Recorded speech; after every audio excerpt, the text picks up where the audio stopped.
Fabriqué par Binge Audio.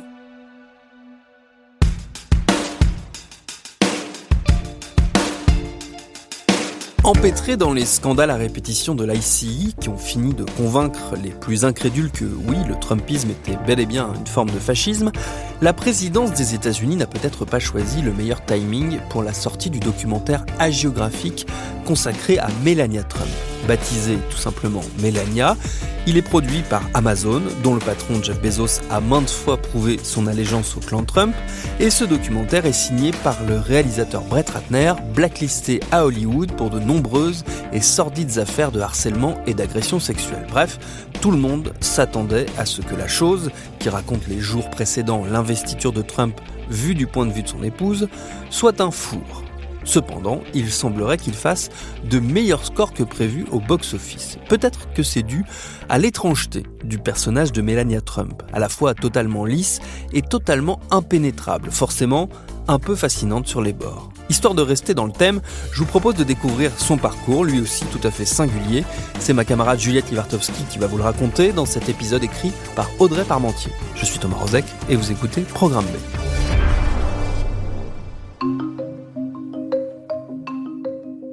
Froide, glaciale, tout ce qui se rapporte à la chaîne du froid sert à décrire Melania Trump. Si l'on ne connaît d'elle que ses yeux de chat et sa silhouette longiligne, l'ex-première dame réussit un exploit, passer d'un petit pays d'Europe de l'Est à la Trump Tower. Melania, first. I believe that it was the time that I tell my story and the truth. Connaissez-vous vraiment l'histoire de Melania Trump?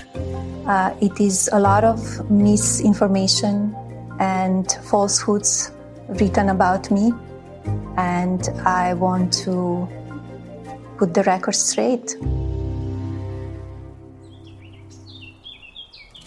26 avril 1970, Novo Mesto en Slovénie. À l'intérieur d'une petite maison en toit rouge, Melania Knafs pousse ses premiers cris. Autour de son berceau, son père, Victor, garagiste et membre actif du Parti communiste, ce qui ne l'empêche pas de baptiser sa fille en secret. Sa mère, Amalija, est employée d'un fabricant de vêtements pour enfants. C'est elle qui donne à la jeune Melania le goût des beaux chiffons. Son enfance se déroule derrière le rideau de fer, et plus précisément dans un pavillon coloré à Zevnica, village de 5000 habitants réputé pour son concours de salami. Avec sa grande sœur Inès, Melania adore s'épuiser au hula-hoop ou tenir en équilibre sur ses patins à roulettes roses. Le clan Knafs est un pur produit de la classe moyenne. Ils vivent bien, partent l'été à l'étranger et sont toujours bien habillés. En 1987, le photographe de mode Stein Jerko repère Melania dans la rue. Du haut de son 1m80, la gamine de 16 ans affiche des mensurations de rêve. Et cette fois, le bruit des flashs est pour elle. L'adolescente abandonne ses études de design et d'architecture pour devenir mannequin. Nous sommes en 1991, la Slovénie est indépendante et le communisme s'est effondré.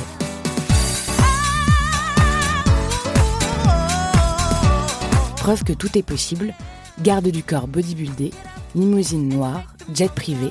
En 1993, Melania joue les premières dames de la mode, le temps d'un shooting photo. Assise sur un bureau ovale en carton-pâte, l'apprentie modèle réalise que la Slovénie est trop petite pour ses ambitions naissantes. Ni une ni deux, elle s'envole en Europe de l'Ouest. Et c'est un échec. Milan ne saisit pas sa beauté froide et Paris ne lui laisse aucun contrat prestigieux. Seul le magazine de charme Max, lui, ouvre ses pages. Quand on est une belle femme inconnue au bataillon, il faut se dénuder. En 1996, la Slovène débarque à New York où elle partage un appartement de la 14e rue avec le photographe Mathieu Attanian. Afin de favoriser une carrière à l'international, elle germanise son nom. Appelez-la Melania Knafs. Pendant que les jeunes de son âge vont en boîte de nuit, elle se distingue par une discipline de fer avec des séances de sport quotidiennes et une alimentation irréprochable. Et ça paye. Son visage apparaît sur grand écran à Times Square. Et tant pis si c'est dans une publicité pour des cigarettes Camel. More doctors smoke Camels than any other cigarette. Dans les salons remplis d'électroménagers et de meubles en rotin, déco typique des années 90, les Américaines tombent sur le minois de Melania en feuilletant Vogue ou Vanity Fair. Sauf que personne ne se souvient de son prénom. À contrario des Carla Bruni ou Naomi Campbell, Melania Knauss rate le coche des modèles superstars. Certains disent qu'elle manque de caractère, d'autres préfèrent parler d'un petit quelque chose en moins. 1998. La France remporte la Coupe du monde de football. Le scandale Monica Lewinsky défraye la chronique, mais il y a plus important. Dans un club fréquenté par les hommes fortunés de Manhattan, un mâle à la crinière blonde, au teint orangé et au compte en banque bien fourni, s'esclave bruyamment. C'est Donald Trump, le magnat de l'immobilier américain. Je travaille beaucoup, je suppose que j'ai de bonnes idées, en tout cas je l'espère. Il semble que je sois capable de les réaliser et c'est très amusant. Tout le monde le remarque, excepté la mannequin d'Europe de l'Est. Le gentleman autoproclamé l'intercepte aux toilettes où il lui demande son numéro. Elle refuse, mais lui réclame le sien. Elle a 28 ans et lui 52. What did you say? I think he said... Give me your number immediately. I want your phone number. It was very crude, but sometimes it works. It's just that easy? It's very direct. I want your phone number. Autre détail, il n'a pas encore divorcé de l'actrice Marla Marples.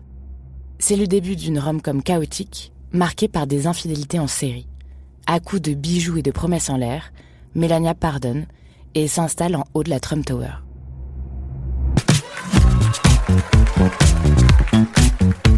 Six ans plus tard, le trublion d'1,90 m pose un genou à terre. Une troisième fois. Dans une robe à $100 000, Melania dit oui. À l'église de Palm Beach, 500 invités applaudissent chaleureusement leur union, dont le couple Bill et Hillary Clinton. Le 22 janvier 2005, le destin de Melania est scellé. Toute sa vie, elle devra supporter les blagues salaces de son mari, aussi lourdes que le diamant de 12 carats qu'elle porte au doigt. When somebody screws you, screw 'em back, but a lot harder, folks. Un an après, elle acquiert la nationalité américaine et donne naissance à leur fils, Baron William. Seule condition pour Donald Trump, qu'elle retrouve un corps parfait ensuite. Clearly, does Melania have cellulite? Now, Melania is one of the greatest bodies I've ever seen. I've seen it up close. It's one of the greats. Le quinquagénaire peroxydé quitte son masque de prince charmant. Si Melania avait un horrible accident de voiture, je continuerais de l'aimer aussi longtemps que ses seins seraient intacts. Plaisante-t-il à moitié sur le plateau d'Howard Stern en 2006. You own this pageant, you go over, you're meeting the girls and stuff. One of them comes up to you and says, Mr. Trump, you're a very sexy man. Lorsque le présentateur lui demande s'il serait prêt à se taper des jeunes de 24 ans, Trump acquiesce avec empressement. Les femmes ne sont que des trophées servant à asseoir sa virilité. Un divertissement qui ne doit pas le détourner de son objectif, le pouvoir. You're a beautiful man, you have fantastic hair. Well, you're a powerful man. Il laisse passer l'élection de 2012 et se lance 4 ans plus tard. Jetant sa compagne mal à l'aise dans une campagne présidentielle violente, celle qui voulait rester discrète enchaîne les casseroles plus bruyantes qu'elle. Comme lorsqu'elle mentionne un faux diplôme de design et d'architecture ou qu'elle copie-colle le discours de 2008 signé Michelle Obama lors de la convention républicaine de Cleveland. De quoi nourrir une comparaison cruelle entre les deux femmes. Face à la brillante diplômée d'Harvard, Melania Trump n'a aucune chance dans l'opinion publique. Alors elle s'évapore petit à petit. « Where is Melania ?» se demande l'Amérique. When did it hit you? I am the first lady of the United States. I don't know that it hits you, but you know that you have extra responsibility. 8 novembre 2016. Le monde entier est sidéré. À commencer par Melania Trump qui ne s'attendait pas à la victoire de son mari. Avant elle, personne à la Maison-Blanche n'avait été mannequin ou ne pouvait se targuer d'avoir posé nu. Une époque révolue pour celle qui abuse maintenant des tailleurs pastels. Elle le promet, elle sera une première dame traditionnelle et calme. Please raise your right hand and repeat after me. Tellement effacée que son époux l'oublie plusieurs mètres derrière lui à la cérémonie d'investiture. I, Donald John Trump, do solemnly swear. Melania Trump le sait. Elle avance seule vers son destin. So help me God. Congratulations, Mr. President. Enfin presque. À des milliers de kilomètres, toute la Slovénie est installée devant son poste de télévision, attendant presque qu'elle cite les noms des habitants un par un. Sauf que Melania a tout oublié et regarde droit devant elle. Contrairement à Michelle Obama, Melania Trump n'a rien d'un animal politique et préfère jouer les mères poules avec son fils. Autre différence, elle n'est pas la femme d'un président normal. Le sien est d'extrême droite et complotiste. Résultat, les plus grands créateurs boudent ses mensurations de rêve. Un comble pour une femme sans cesse réduite à son physique. Visage figé, sourire factice, ces apparitions fantomatiques sont vivement commentées dans la presse people. Sur chaque photo, Melania semble mécontente et déboussolée. Dès que le président essaye de la prendre dans ses bras ou de l'enlacer, Melania le rejette comme le ferait une partie de l'Amérique. Sur les réseaux sociaux, le hashtag #FreeMelania émerge. Sous-entendu, il faut sauver la princesse des griffes du grand méchant loup.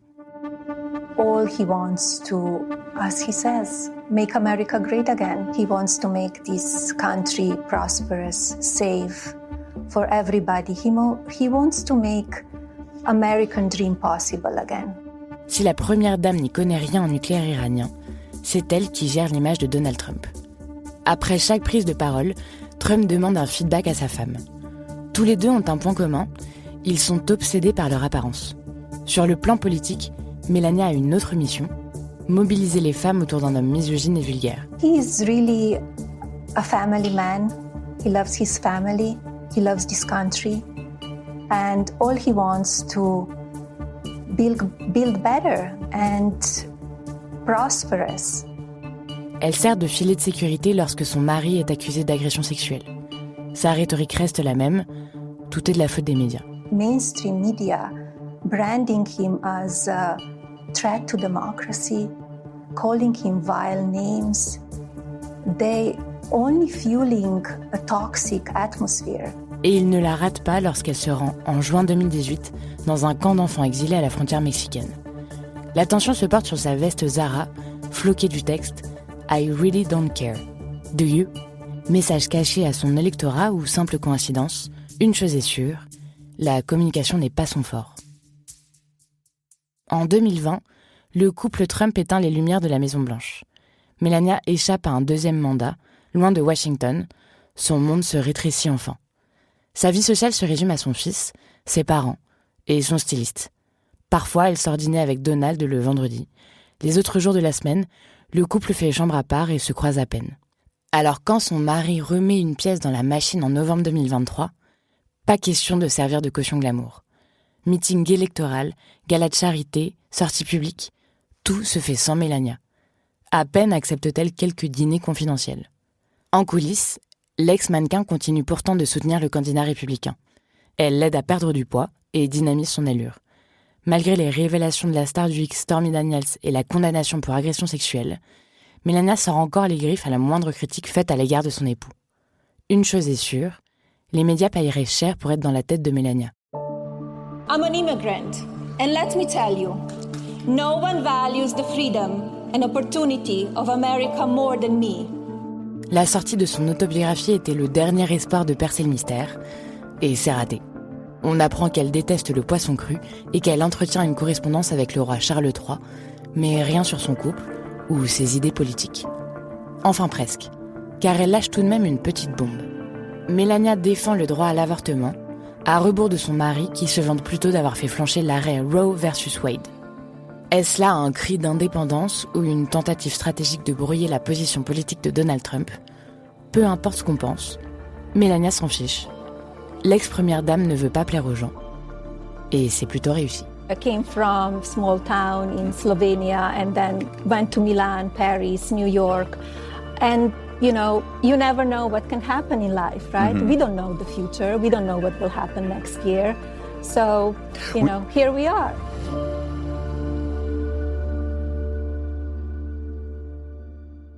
Merci à Juliette Livartowski pour cet épisode écrit par Audrey Parmentier et réalisé par Paul Berthiaud.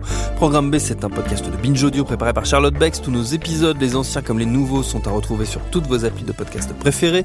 Cherchez-nous sur Internet si vous voulez nous parler. Et à très vite pour un nouvel épisode.